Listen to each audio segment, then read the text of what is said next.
They drove in under the cover of dawn. That's the only explanation I can muster. By the time the sun fully rose, their trucks, bulldozers, and squads of construction workers had already carved a makeshift road along my property's northern edge. And not just any property.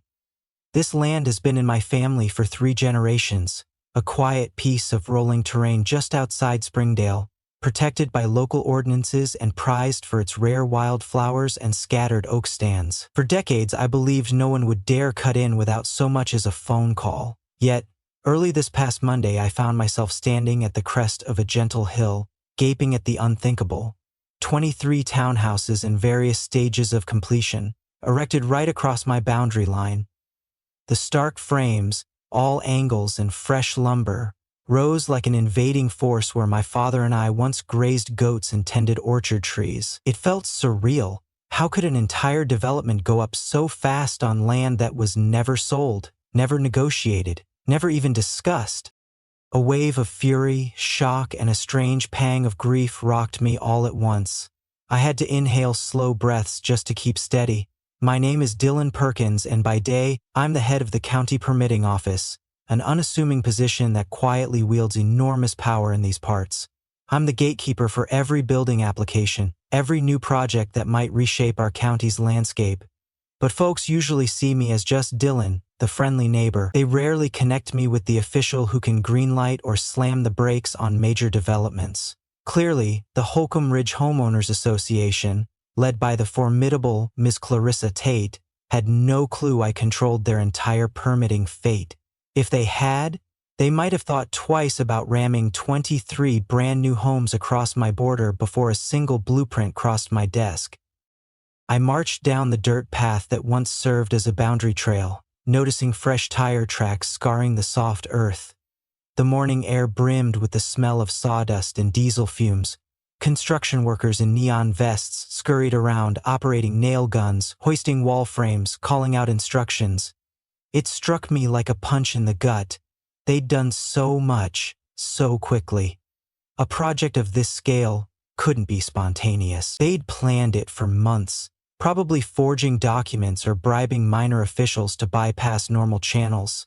A red sign hammered into the ground near the half-finished perimeter fence read, "Welcome to Serenity Gardens Townhomes, an exclusive HOA community."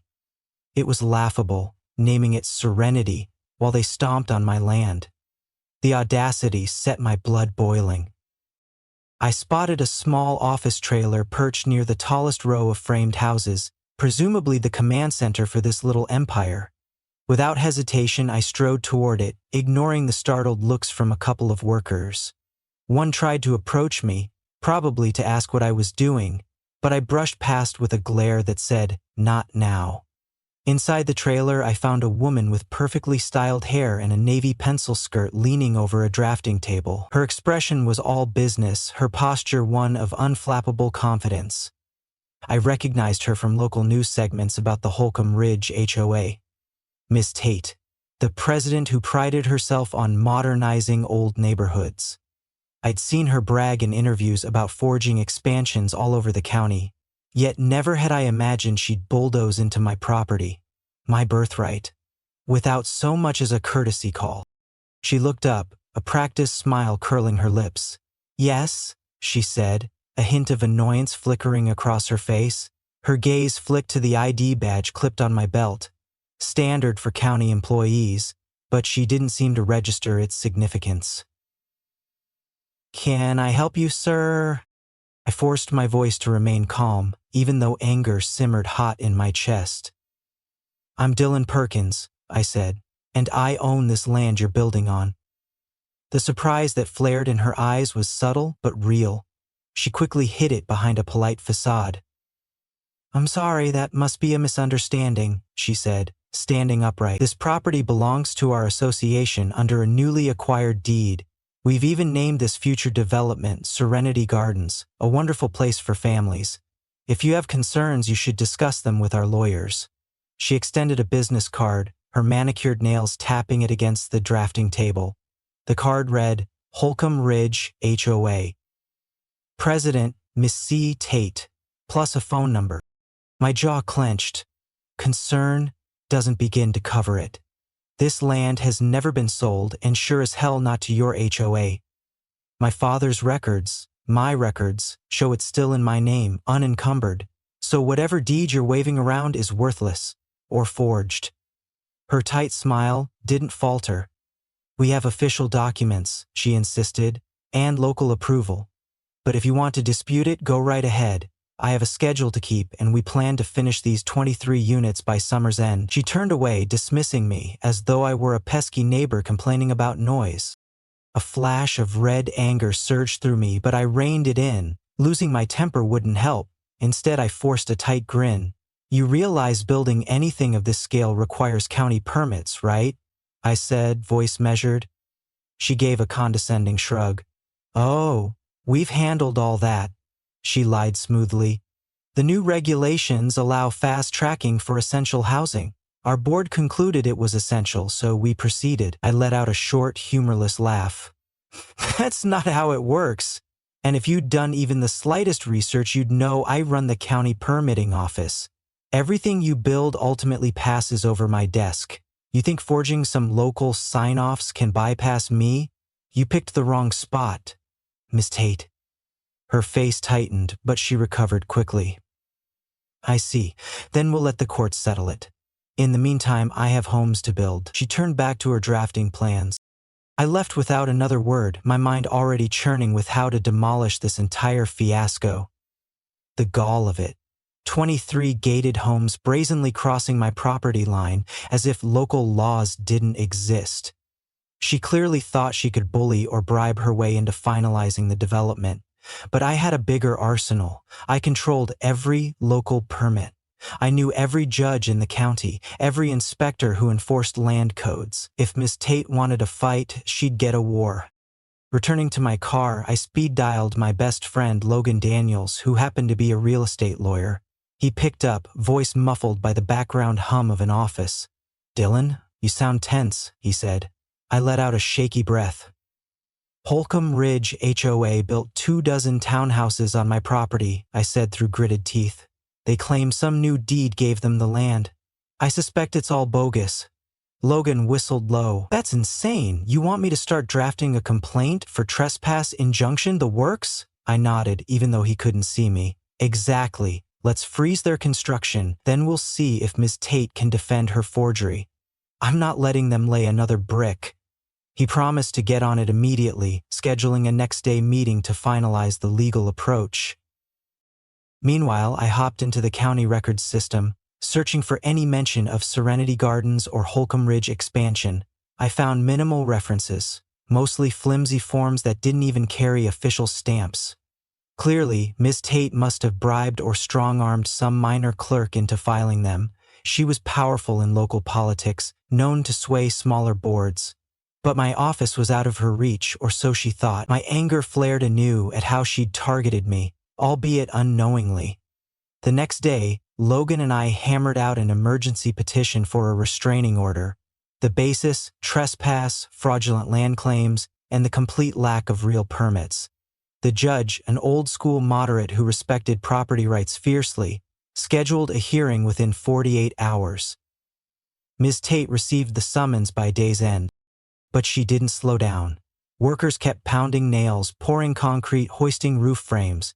By the time the hearing arrived, entire second floors sprouted across the horizon. The day of the hearing, Miss Tate swept into the courtroom in a crisp blazer, flanked by a smirking attorney. I sat with Logan, who wore a determined glint in his eye. The judge listened to both sides, eyebrows steadily climbing as Ms. Tate's attorney babbled about community necessity and resolving housing shortages. Then Logan laid out my family's actual deed, the property lines, the total absence of legitimate county approval. Ms. Tate tried to argue they had certificates from certain local officials, but the judge quickly realized these were not from the county permitting office, not from me. Half an hour later, the judge granted an immediate injunction, forbidding any further construction until the matter was resolved. Miss Tate's jaw tightened, but she tried to hide it behind a stiff smile. She indicated they'd comply, though her body language suggested otherwise. The moment the hearing ended, I cornered her in the hallway, voice low. "If you violate the injunction, I'll have you in contempt," I said, meeting her gaze. "My office can impose fines so large you'll regret ever stepping foot on that site." Her eyes flashed with anger. "We'll see who regrets what, Mr. Perkins," she snapped, stalking away in a swirl of expensive perfume. 2 days later, an inspector from my office drove by the site to confirm compliance. He found them pouring more foundation, ignoring the court order. My phone practically shook in my hand when he called to report the violation. "They're not even trying to hide it," the inspector said, voice taut. "They posted a sign claiming they have private authorization. The foreman told me to get lost." My anger soared. Within an hour, I was on site with 2 uniformed county code enforcers, brandishing copies of the injunction. The foreman mumbled something about Ms. Tate instructing them to continue. My guys took pictures, documented every bag of cement, every new wall stud, capturing evidence of blatant contempt. That same afternoon, we marched back before the judge with photographic proof. Ms. Tate tried to claim a miscommunication, but the judge's patience wore thin. He slapped them with daily fines, warning that further defiance would result in possible arrests and forced demolition. For a moment, Ms. Tate looked rattled. I glimpsed the fear in her eyes, but then she squared her shoulders, quietly seething, and left the courtroom without comment. I half expected her to behave after that, but her track record suggested otherwise. Sure enough, a flurry of local rumors hinted Ms. Tate was doubling down, determined to finish the units before any final ruling. She boasted to her allies that she had major connections in local government who'd back her up. In the following week, she orchestrated nighttime work, sneaking in crews after sundown. My staff caught them on camera more than once, but each time they fled as soon as we arrived. The judge escalated fines, but Miss Tate seemed unconcerned, possibly flush with HOA funds or developer backing. She must have believed that if the condos were completed and sold, no court would dare tear them down. That was naive. I'd personally overseen demolitions of illegal structures before. I wasn't about to let her get away with it. Desperate, I consulted with the county commissioners, urging them to consider condemnation if the HOA persisted. Meanwhile, I discovered shocking evidence that Ms. Tate had bribed minor zoning officials, forging official stamps. Our forensic checks revealed the stamps were either outdated or never assigned to certain staff. That was the final nail in her coffin. The day we uncovered that, I marched into the commissioners' meeting with a thick folder of proof. They agreed to back me up fully, including forcibly removing the structures if Ms. Tate refused to cease. The stage was set for a showdown. Yet Ms. Tate remained defiant. She even staged a small press conference near the half-completed townhouses, claiming my office had a personal vendetta against affordable housing. She painted herself as a champion of progress, me as a bureaucratic tyrant. It was laughable, given the price of these townhouses soared into the upper luxury bracket. She also neglected to mention they spanned over land stolen from me. Local reporters asked about my side. I calmly told them she had zero legal grounds, ignoring multiple court orders. Some headlines read, "HOA president clashes with permit chief over land dispute."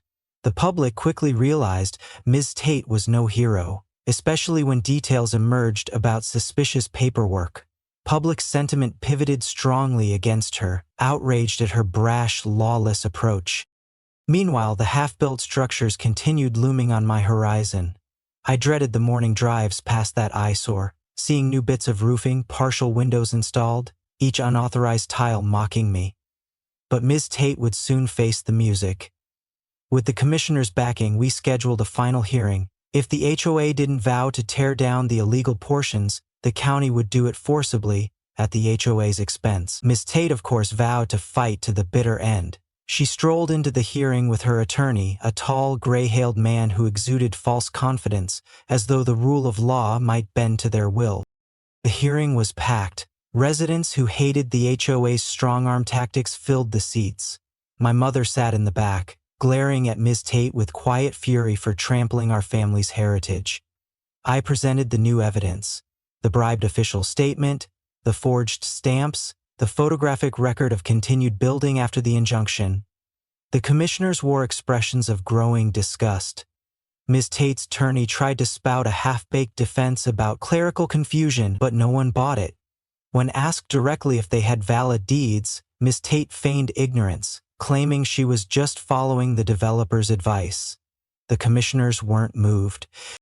At the close, the lead commissioner read a prepared statement. The HOA's project was illegal, the land belonged to me, all building had to stop and the existing partial structures must come down unless Ms. Tate produced a miracle deed within 72 hours. Ms. Tate's face turned ashen, but she forced a sneer, whispering something to her lawyer. The hammer fell. If she didn't comply, the county would forcibly demolish everything. The crowd erupted in scattered applause. Ms. Tate shoved out of the hearing, fuming. That evening, I tried to celebrate the partial victory with my mother over a humble dinner. She was relieved but also upset about the damage done. Our land may never be the same, she sighed. All that torn earth, the habitat ruined, even if they tear down the houses, the scars remain. I took her hand gently. We'll replant, we'll heal it, I promised, and we'll ensure Ms. Tate foots the bill. She gave a small smile of gratitude. We both knew the fight wasn't quite over. Ms. Tate had 72 hours to comply or face a bulldozer brigade. But Ms. Tate, true to form, tried one last ploy. On the second night, we discovered fresh trucks rolling in, dropping off materials. My field inspector called me at 1 a.m., voice frantic. They're doubling down. More roof panels, insulation boards, the whole lot. It's insane. Rage flared in me so hot I could barely speak. I told him to record everything. That was it. Ms. Tate wanted a final push, maybe hoping if she finished the county would relent. She had no idea I would never relent. At dawn on the third day, I arrived at the site with a caravan of county vehicles, a squad of deputies, and local demolition contractors on standby. Ms. Tate stood near the main entrance, arms folded, eyes puffy as though she hadn't slept. Workers milled about uncertainly, no one sure if they should keep building. The commissioners had authorized immediate teardown if the HOA refused. Ms. Tate tried to approach me, a frantic edge in her voice. Let's talk, she pleaded. We can find a middle ground. We'll pay a fine, sign a partial agreement, let me keep some units. Absolutely not, I cut her off. That time passed when you spat on every court order. This entire project is done. She glared, tears brimming, fury radiating from her posture. You'll pay for this, she hissed. You don't know who I have in my corner. I took a slow breath. I'm the man controlling all local permits, I reminded her, voice like steel. And as of now, I say you have no escape. I waved to the demolition crew, and the bulldozers roared to life. What followed was a dramatic spectacle, giant machines tearing into half-finished houses, beams collapsing in clouds of dust, roof frames splitting with ear-splitting cracks. Ms. Tate stood near the gate, watching her dream crumble, powerless. The site quickly devolved into an echo of twisted metal, snapped lumber, shattered drywall. She tried to protest, but the deputies blocked her, pointing to the commissioner's order. A small crowd of neighbors gathered, some snapping pictures or cheering. Others just stared in amazement, witnessing a once proud project topple in real time. By midday, the skeletons of 23 new homes were half demolished, piles of rubble forming small mountains. The stench of dust and insulation hung in the air. Miss Tate slumped, tears trailing mascara down her cheeks. She glared at me with hate, but said nothing. Perhaps words couldn't express the finality of the defeat. I almost felt sorry for her, if not for the memory of her arrogant dismissal of my rightful ownership, her blatant defiance of every legal bound. Sometimes arrogance reaps an epic downfall. In the days that followed, the debris was hauled away, leaving gashes in the soil. The county slapped Miss Tate and her HOA with monstrous fines. My team uncovered further evidence of bribery, leading to criminal charges for Miss Tate, her developer buddies, and a couple of minor officials. The story dominated local news, painting Miss Tate as a ruthless figure who'd tried to bulldoze a family's legacy for profit. My mother, while grateful, still mourned the scars left behind. But we vowed to restore the land, replant grasses, heal the soil, so future generations wouldn't see the mess Ms. Tate caused. Meanwhile, Ms. Tate's allies evaporated. The HOA board replaced her with a more cautious figure, disclaiming her reckless acts. Investors sued her personally for losses incurred. She faced trial for forgery and corruption. Rumors said she might do jail time or at least pay restitution. Some folks asked if I felt vindicated. Not exactly, I'd say. I'd rather this never happened at all. The ranch would recover, but it'd take years before the land looked the same.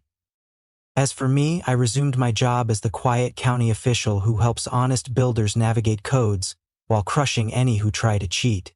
People recognized me more now, some calling me a hero for defending property rights. I just shrugged.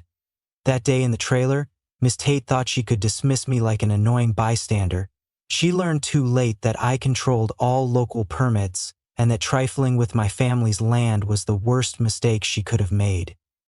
Sometimes, at sundown, I walked that boundary line, taking in the emptiness where the half-built condos once stood. I imagine how different life would be if Miss Tate had approached me the right way, with honesty. Perhaps I'd have listened to proposals for a small development that respected farmland boundaries. But she lied, scammed, and erected 23 illegal townhouses. In the end, she had nowhere to hide from the law.